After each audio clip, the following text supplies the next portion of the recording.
السلام علیکم، ویڈیو کو لائک کریں، راہ نجات پلس چینل کو سبسکرائب کریں، ساتھ میں بیل آئیکن ضرور دبا دیں تاکہ آنے والی ویڈیو کی نوٹیفیکیشن آپ کو ملتی رہے۔ لیکن آؤ میں تمہیں بتاؤں، میرا اللہ قرآن مقدس میں ارشاد فرماتا ہے فویل للمصلین، اللہ اکبر، ان نمازیوں کے لیے جو اپنی نمازوں میں سستی کرتے ہیں ان کے لیے ویل ہے۔ اللہ اکبر۔ اے خاتون جنت رضی اللہ تعالیٰ عنہ کی کنیزوں، اللہ نے یہ نہیں فرمایا کہ بے نمازیوں کے لیے ویل ہے، میرا اللہ فرماتا ہے نمازیوں کے لیے ویل ہے، کہ نمازیوں کے لیے۔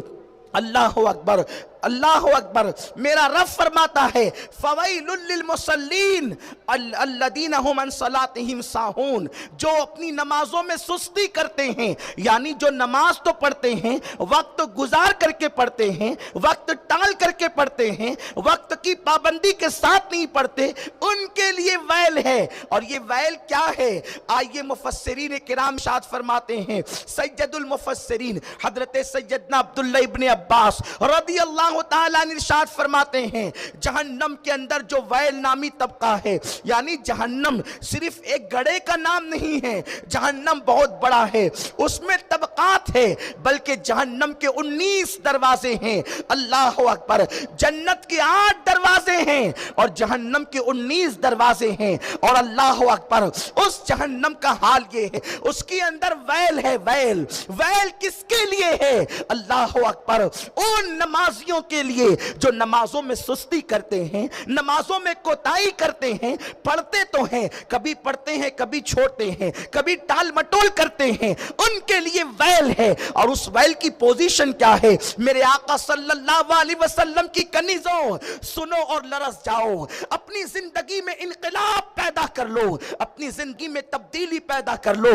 آقا کریم مصطفیٰ جان رحمت صلی اللہ علیہ وسلم فرماتے ہیں ویل جہنم کی وادی ہے، اس کے اندر اگر پہاڑوں کو ڈال دیا جائے تو پہاڑ اس کی گرمی کی وجہ سے پگھل کر کے پانی ہو جائے۔ میں تم سے پوچھنا چاہتا ہوں اے خاتون جنت کی کنیزوں، جہاں پہاڑ پگھل کر کے پانی ہو جائے اس کا نام ویل ہے، اور وہ ویل ان نمازیوں کے لیے ہے جو نمازوں میں سستی کیا کرتے ہیں۔ اب میں تم سے پوچھنا چاہتا ہوں اے خاتون جنت کی کنیزوں، بچے نے پیشاب کر دیا تو تم نماز چھوڑ دیتی ہو، بچہ رو رہا ہے تو تم نماز چھوڑ دیتی ہو، شوہر سے گفتگو کے درمیان تم نماز چھوڑ دیتی ہو۔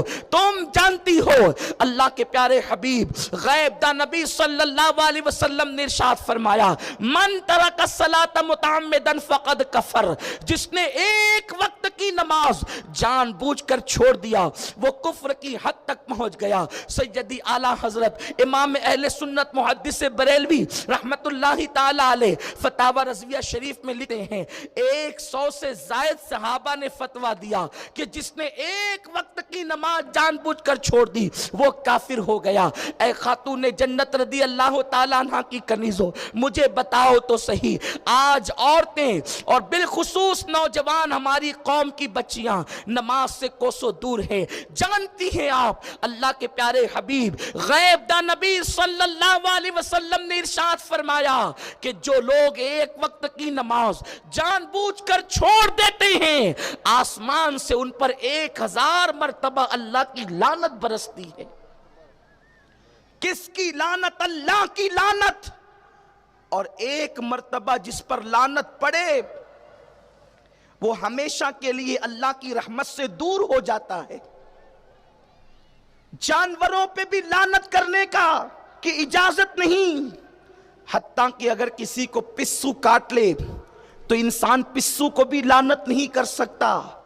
یہاں تک فرمایا گیا کہ اللہ اکبر، اگر کسی انسان نے برائی کے کام کیے، انسان نے انتہائی گھنونے کارنامے کیے تو اس کا نام لے کر تم اس پہ لعنت نہیں کر سکتے۔ اللہ اکبر۔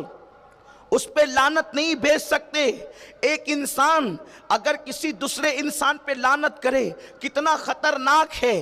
ایک مرتبہ اللہ کے حبیب صلی اللہ علیہ وسلم ایک اونٹنی پر تشریف فرما تھے، اور اس اونٹنی کے حوالے سے کسی نے یہ کہہ دیا، ایک شخص کی اونٹنی تھی، حضور علیہ السلام اس پہ جلوہ گر تھے، اور کسی نے اس اونٹنی کے لیے لعنت کے الفاظ کہہ دیے۔ اللہ کے حبیب صلی اللہ علیہ وسلم فوری طور پر اس اونٹنی سے اتر گئے اور فرمایا جس پہ لعنت کر دی گئی محمد اب اس پر بیٹھ نہیں سکتا۔ انسان اگر کسی جانور پر لعنت کرے تو اللہ کے حبیب صلی اللہ علیہ وسلم اس سے اتنی احتیاط فرما رہے ہیں، لیکن اللہ 1000 مرتبہ ایک دن میں جس پہ لعنت کرے اس کا حال کیا ہوگا۔ اب عورتیں کہتی ہے ہماری بیٹیوں کو رشتے نہیں آتے۔ میں تم سے پوچھنا چاہتا ہوں، جب اللہ ہی تم پر 1000 مرتبہ لعنت کر رہا ہو نماز چھوڑنے کی وجہ سے، تو تمہارے گھر میں رشتے کیسے آئیں گے؟ تمہارے گھر میں رحمت کے فرشتے کیسے آئیں گے؟ سب سے زیادہ مسائل پوری دنیا کے اندر لوگ مسائل میں گرفتار ہے۔ کسی کا کاروبار ٹھپ پڑ گیا، کوئی بیماریوں کے اندر مبتلا ہو گیا، کوئی بچیوں کے معاملے میں پریشان ہو گیا، کوئی لاولد ہو گیا، قرض کے طرح طرح کے مسائل۔ گویا یوں لگتا ہے کہ انسان پر بلائیں اس طرح ٹوٹ پڑی ہے جیسے کالی گھٹاؤں کے چھانے کے بعد بارش انسان پر برستی ہے۔ ایسے بلاؤں میں ہم گرفتار ہیں۔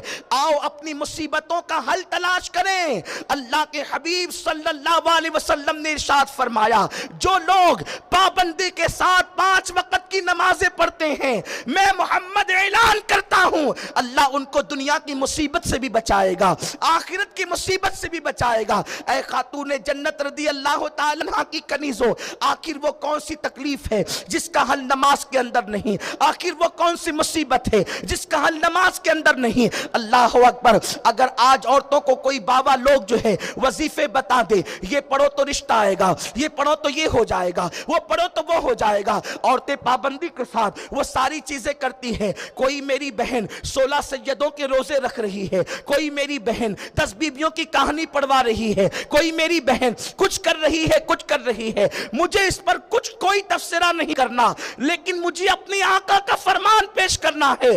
اللہ کے حبیب غیب دا نبی صلی اللہ علیہ وسلم نے فرمایا جو نماز چھوڑ دیتا ہے اللہ تبارک و تعالیٰ اس کے کسی عمل کو قبول نہیں فرماتا۔ یہاں تک میرے آقا ارشاد فرماتے ہیں جو بے نمازی ہو اللہ اس کے روزے کو بھی قبول نہیں کرتا، جو بے نمازی ہو اللہ اس کے حج کو بھی قبول نہیں کرتا، جو بے نمازی ہو اللہ اس کے صدقے کو بھی قبول نہیں کرتا۔ اسی لیے تو آقا کریم فرماتے ہیں کہ قیامت کے دن سب سے پہلے نماز کے متعلق پوچھا جائے گا۔ اگر نماز کا معاملہ کلیئر ہوگا تو سارے معاملات کلیئر ہوں گے، اور نماز کا معاملہ ہی گڑبڑ ہوگا تو سارے معاملات انسان کے گڑبڑ ہوں گے۔ اے خاتون جنت رضی اللہ تعالیٰ عنہ کی کنیزوں، سن لو، شیطان کی عادت ہے فرائض و واجبات سے ہٹا کر کے شیطان انسان کو نوافل میں الجھا دیتا ہے۔